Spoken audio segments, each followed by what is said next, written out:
we are looking at something important which the Christian life hinges upon, and it is recorded in Galatians chapter 5, verse 22.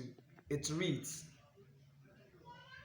"But the fruit of the Spirit is love, joy, peace, long suffering, gentleness, goodness, faith, meekness, forbearance.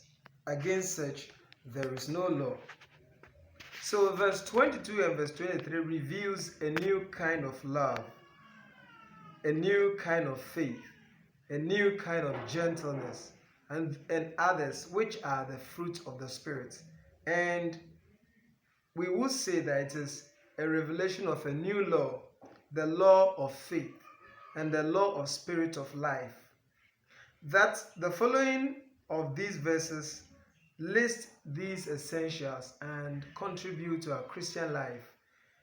That you have the fruit, that you have love, that you have faith, that you have gentleness, that you have all these things in your life and you are growing in it, is what is called the spiritual life.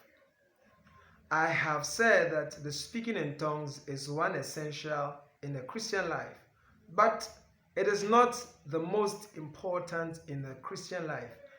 I think from the biblical standpoint that the fruit of the Spirit is great, and that is what will determine whether a person is going to heaven or not the speaking of tongues. Yes, in Jude we read that we speak in tongues to build our faith, and actually that text does not exclusively mean speaking in tongues. It also means praying and making sure that you are praying out the will of God. But in this narrative, as we read in Galatians chapter 5, verse 22 and verse 23, we see that without these things, there is no law. Without these things, there is no proper life. Without these things, there is no real spiritual civilization, as some may term it.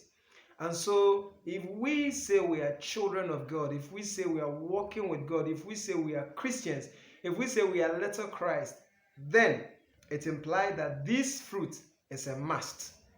We must have it and we must develop it. It is not a point we must have it if we are Christians, because every believer, when you are born again, the Spirit bears witness with your spirit that you are a child of God. At that instant, the seed of that fruit is sown into your spirit.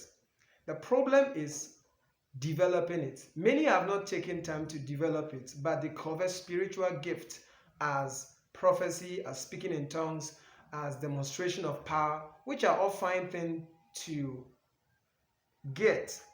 But more importantly is that your life will conform to the person of Jesus Christ, as recorded in Romans chapter 8.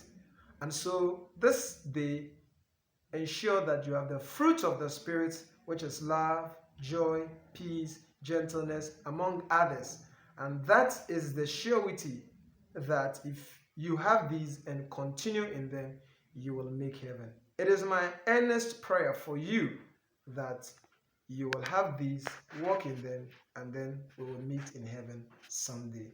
Until we meet again, God be with you. Amen.